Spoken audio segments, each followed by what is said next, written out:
Ladies and gentlemen, good evening. When we take a flight, are we flying on a wing and a prayer? The probe report in the Air India crash and its fallout has opened a Pandora's box that begs one simple question from us Indian citizens. Are our planes safe to fly? Is there enough oversight to ensure that they are fail-proof? Is the DGCA, India's aviation regulator, ensuring that airlines don't slip into the Chalta Hai mode? Till before the Dreamliner crash in Ahmedabad, ladies and gentlemen, the answer to all those questions would have been a confident yes. After all, India was ranked 48th in aviation safety, and this is a quantum leap from 102 in 2018, which means from 2018 to 2022, we had managed to do very well when it came to aviation safety. We thought, ladies and gentlemen, we were doing well till a month ago when the Air India flight crashed, killing 260 people. Now, the preliminary probe report is out and has become the center of much furor. Pilots say it is slanted to blame the pilots for the crash. Here's the question.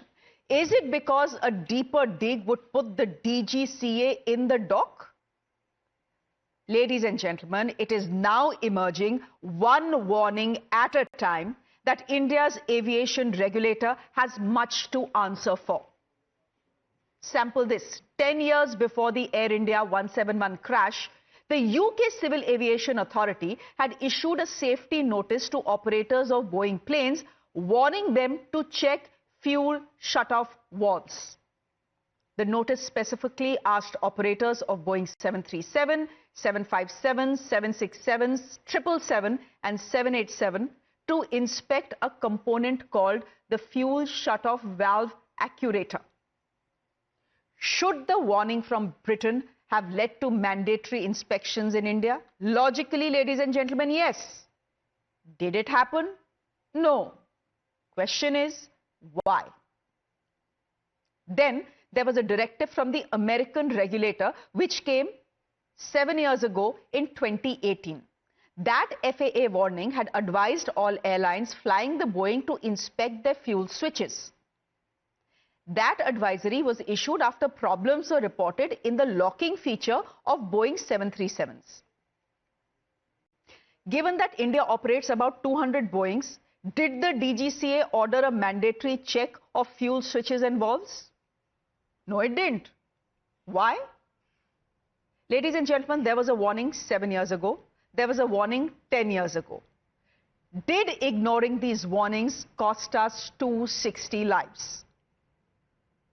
Here is what is interesting. It is only after the furor over the probe report that the DGCA ordered an audit of the Boeing fuel switches.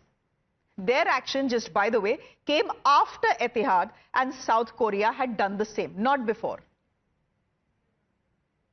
Is it to deflect blame from itself that the probe report has been left vague, insinuating pilot error or pilot suicide?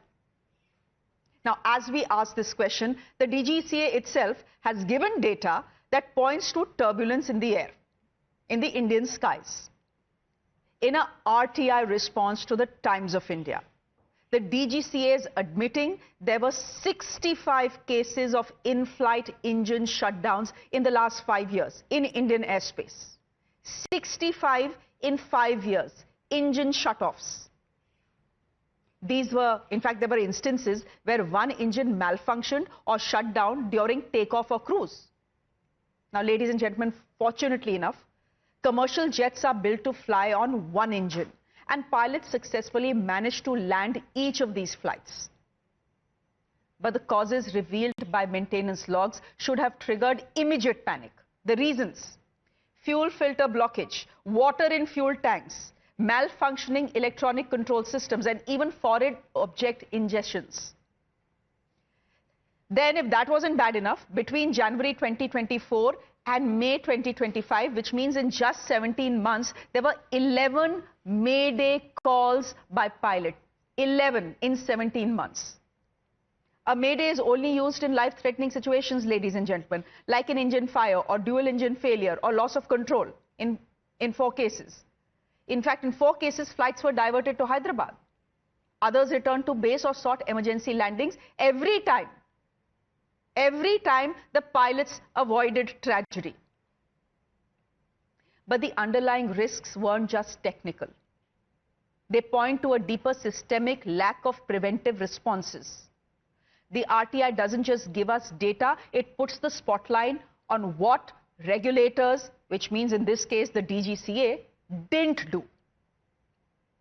In 5 years, despite 65 engine failures, the DGCA never ordered a comprehensive national safety audit of our airplanes. Why? My guest this evening, as I said yesterday, I'm going to say that today, I'm not an aviation expert. I'm not a pilot. I'm not someone in the DGCA. And my job is not to do a hit job on anyone. Not the DGCA, not Air India, not Boeing, not GE. My simple job is to ask questions on behalf of the people of India. These are questions that people of India are asking. Captain Amit Singh, thank you very much. Aviation expert, also founder of Safety Matters Foundation. Thank you very much. Captain Sanjay Karve is an aviation expert. Dr. Sumit Susilin is an aviation expert as well. So is Devesh Agarwal. Gentlemen, thank you very much. Dr. Sumit, I'm going to start with you. Do you feel what I have said in the last 2 to 3 minutes to my viewers is an unfair, uncharitable view of what the DGCA should have done but didn't do? That they were lax on the job, they were sleeping on the job. There were 2 warnings that were ignored. Maybe 260 lives could have been saved if those warnings had not been ignored. Yeah, Shreya, you're right somewhere like that the RTI information which you had got, that we have got several Mayday calls in the last 5 years, and definitely on this basis they should have put a inquiry on the airlines, which they had not did. But because the reason behind this might be because the regular safety audits are going on, and every airline have to go under these safety checks, and they found they as a fit this aircraft as a fit. That's the reason they are not especially put any inquiry on particular airline. But yes, this is an alarming situation for the entire India. Situation for the entire India, but Captain Amit Singh, this alarming situation has been developing for the last 5 years. You know, I'm not trying to mix 2 things. There is the Air India crash and the warnings ignored, but then there is also data that the DGCA itself has put out that is telling us that in the last 5 years, there were 65 instances where there was some kind of engine failure either during takeoff or mid-air. Thankfully, our pilots are very good. We managed to land safely and there was no headline news. 11 Mayday calls in 17 months. What does this point out to? So an accident does not happen out of the blue.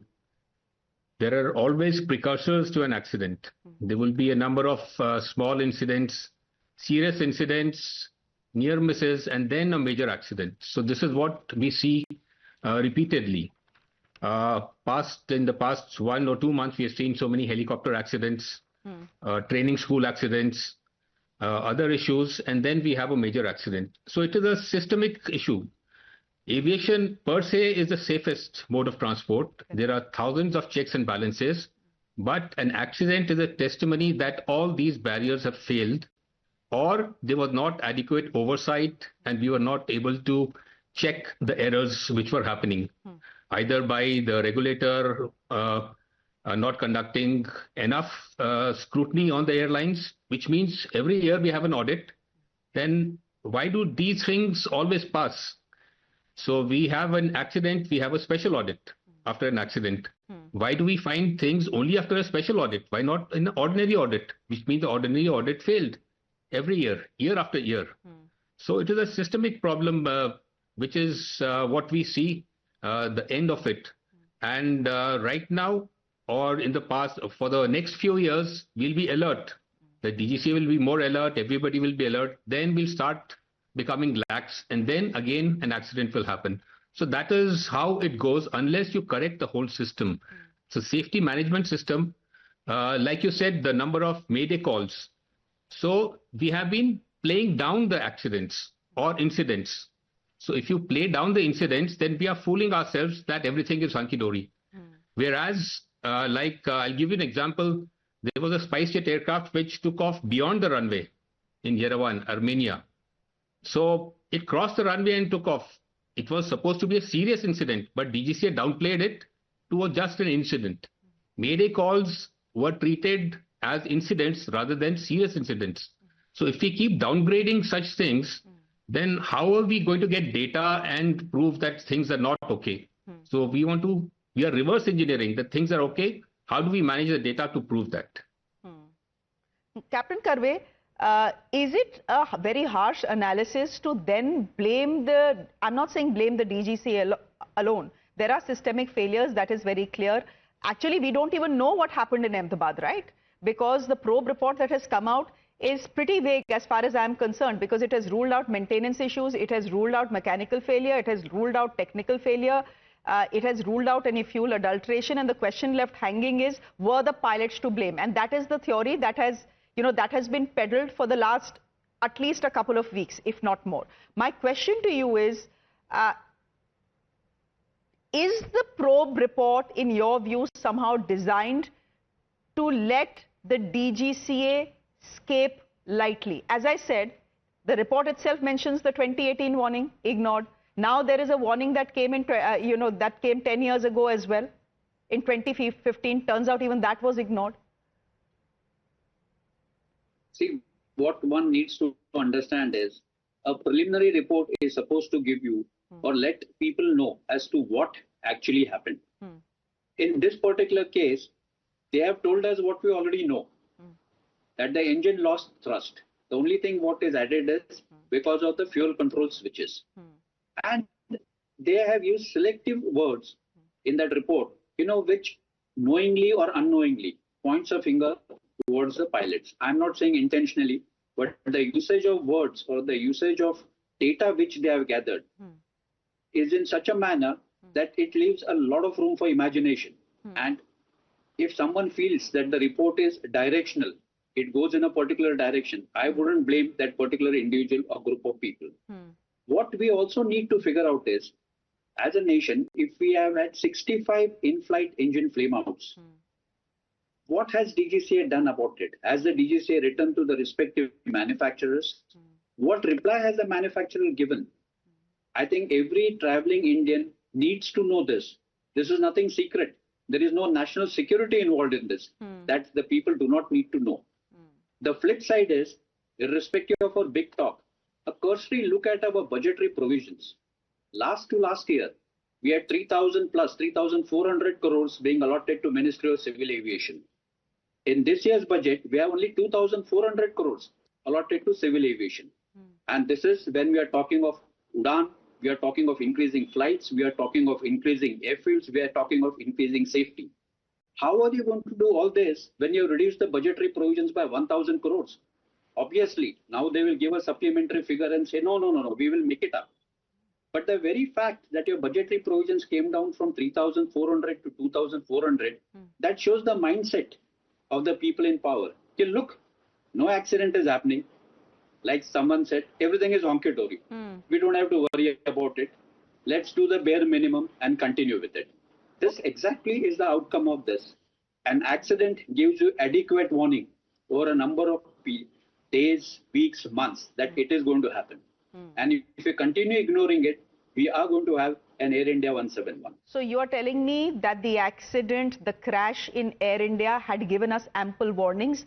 Those warnings were ignored. Question is by whom? Is it the airline Air India or is it the DGCA that is the regulator in this country? Gentlemen, just give me a minute. There's a piece of breaking news coming in. In fact, this is some clarity that is coming to us from the United Kingdom's safety regulator, aviation safety regulator. Now, they are saying, yesterday that it was being reported that it was a month ago that the UK regulator had flagged off issues regarding fuel valves of Boeings.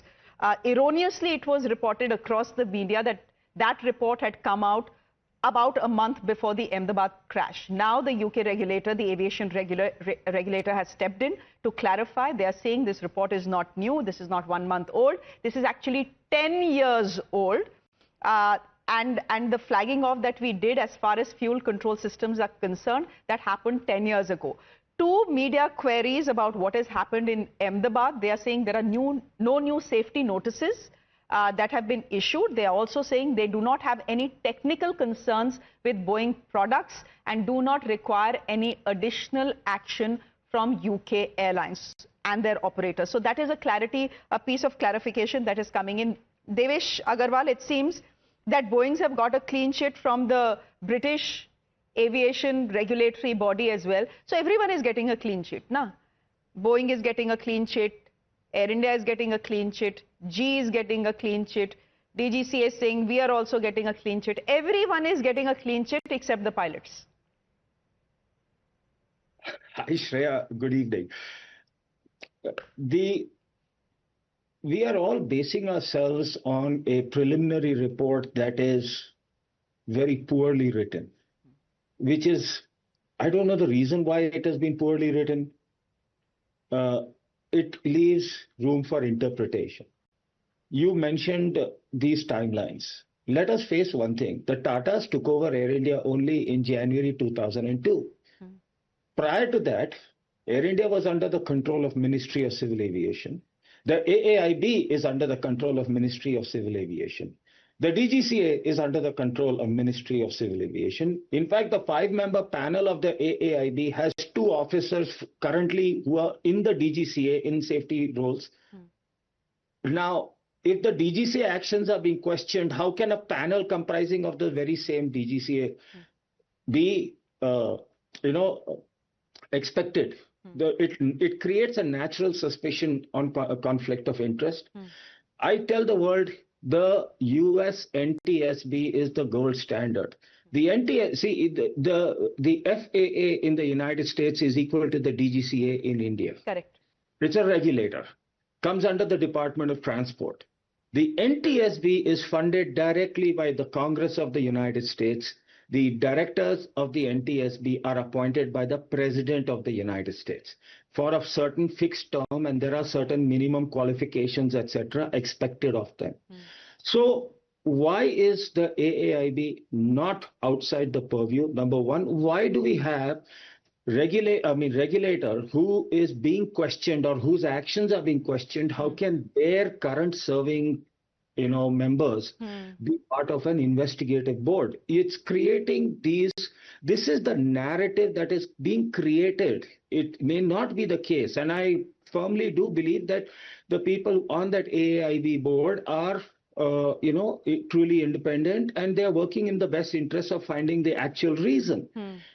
But it is natural for us to suspect that this is going to happen. And so I feel that the AAIB board should induct definitely a pilot. It has to induct also a certified 787 engineer. And I would say, please do not induct a 787 current serving pilot, because the only reason is that that pilot will then be again under the thumb of the DGCA. Have a person who is retired, who's not flying anymore, and therefore does not have anything to fear from anybody. The other thing you mentioned, I will go back one more year to 2015. The year is 2014. The cabinet approved the civil aviation, the CAA bill, Civil Aviation Authority bill, which would have made a truly independent CAA. It was approved in cabinet. All that it had to be done was taken on the floor of the parliament, voted, and that authority would come into play. Today, we all, if you see our tickets, we pay a fixed aviation security fee. Sure.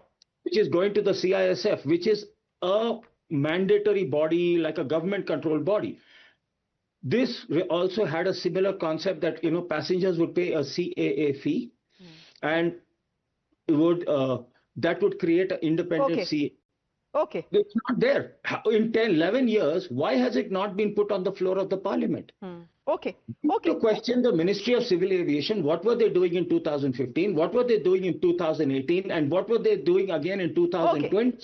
You, I think, are also saying what the other panelists are saying, that a crash doesn't happen in 1 second or 10 seconds or 30 seconds. It happens over a period of time, with all these warnings being ignored, all things that should have been done not being done, etc. Dr. Sumit, I just want to bring you here on the question of the DGCA and the probe itself. You have Devesh Agarwal pointing to something very logical. Fact is, there are questions for the DGCA as well.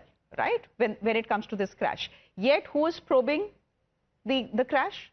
AAIB, which has 2 members from the DGCA. Okay, Then we should expect a cover up only, na? Sabko clean chit except pilots. Shreya, we have to understand this part that in India, DGCA and AIB is the only body who can investigate. They are not a part of Air India. The crash happened is with Air India, and Air India is not a part of Government of India anymore. It was already, with the Tatas now. So why the Air India, like DGCA, will try to cover up Air India? There is a time to time they are getting heavy penalties on the grievance which they are facing. No, they will not try and cover up for Air India. They will try and cover up for all the mistakes they have made, all the things they should have done, they haven't done. Like acting on warnings that came one after another. Back to back, there were penalties. They are doing a regular audits, not only with Air India. There are multiple airlines like SpiceJet. You might have heard there are multiple aircraft grounded on SpiceJet also in the past few months, and they came up in the flying after a month of audits. So why they will try to cover up? Because DGCA is a body which is very much independent right now. I don't know why the AAIB would try and cover up. I also don't know why a body like the AAIB would leak the probe report, the preliminary probe report to the American media 2 days before it is made public in India. 2 days. I don't know why they will do it. Let me clear. Clearly, they are trying to set a narrative. Because the Western media ran away with the narrative that pilots were to blame. So, sir, AIB ka to workings are suspect, huh? No, you have to understand one part. This is a preliminary report. They have given only 11 bullet points where they are going to do an investigation. But now the next report will come in another 5 months. And normally you have to understand, we have an anniversary reports we keep getting in any accidents. So we need time to investigate. It's not 1 month is not enough to investigate such a big accident. Captain Amit Singh, would you want to come in here? The defense of the DGCA and the AIB in this case is, अरे ये तो preliminary report है. अरे अभी तो एक और report आएगी, फिर एक और report आएगी जब आएगी. माहौल तो बन गया. You have already set a narrative. So everybody was waiting for the preliminary report that this time it would be a good job and we will get to know the facts. But unfortunately, there are no facts in the report.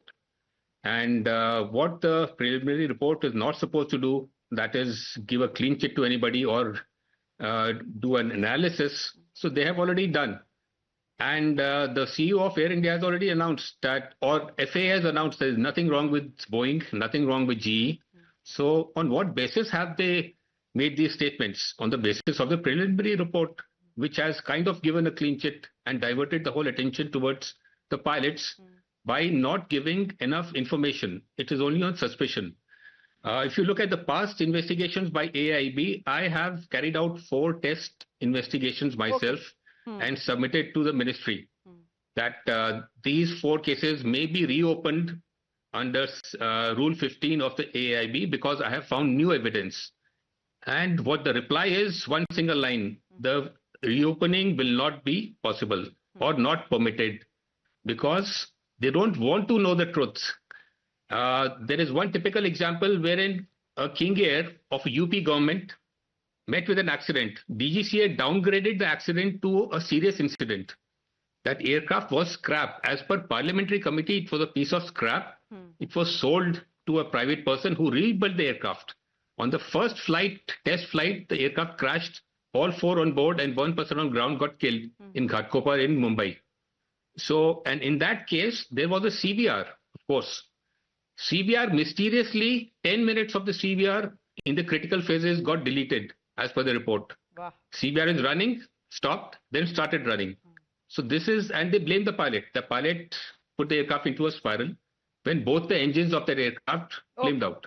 Okay. So this is the these are the powers they have. Essentially brushing things under the carpet to make things look good. But the top bands on our screens are not making the DGCA look good at all. 11 Mayday calls in Indian airspace in 17 months. In 5 years, 65 technical failures while the flight was mid-air or was just about taking off. These are not numbers that are making the DGCA look good. What did the DGCA do about these numbers? They put out these numbers. The Times of India asked them questions via an RTI. They were forced to give these answers. They had no option. Now I need to know what the DGCA has done about it. Because as all our panelists have pointed out to us this evening, that a crash doesn't happen in 30 seconds. It takes years in the making. Gentlemen, we'll leave it there for the moment. Thank you very much for your time here on Times Now. On that note, ladies and gentlemen, a quick break. There's more on the other side.